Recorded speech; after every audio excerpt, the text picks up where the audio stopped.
des avocats a procédé à l'audition publique de nombreux témoins de la tragédie vécue par ces survivants qui partagent l'expérience de l'horreur vécue suite à ces crimes commis à raison et uniquement à raison de leur appartenance aux communautés Banyamulenge, Emma et Tutsi du Nord Kivu.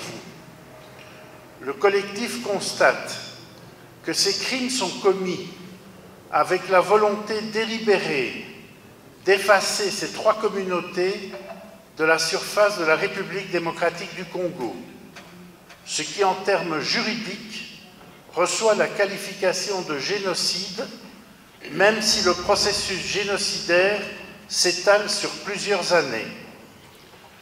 Le collectif a recueilli plusieurs témoignages qui seront remis au bureau du procureur à la Cour pénale internationale en vue de contribuer à la manifestation de la vérité.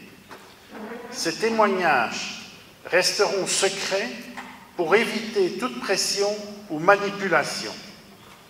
Le collectif rappelle que deux objectifs doivent être rapidement et simultanément poursuivis en vue de préserver la survie des trois communautés. 1. La protection de la personne et des biens des personnes membres de ces trois communautés. 2. Le travail de justice concernant les crimes commis et dénoncés aux autorités.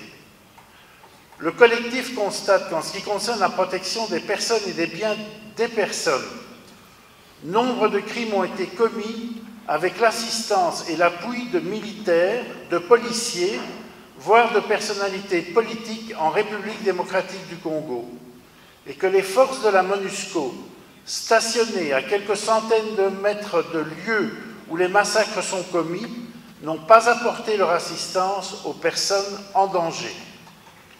Le collectif demande au secrétaire général des Nations Unies d'ordonner une enquête au sein de ses services afin de vérifier les faits et souhaite que les résultats de cette enquête soient l'objet d'un débat public.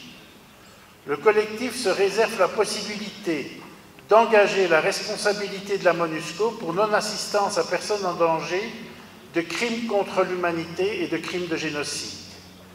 Il formule la même réserve en ce qui concerne la responsabilité de l'État congolais et des personnes en charge de la sécurité des populations civiles au sein de la police nationale congolaise ainsi qu'au sein des FARDC et précise qu'il demandera des poursuites pénales contre les titulaires de l'autorité publique complices de crimes commis à leur encontre.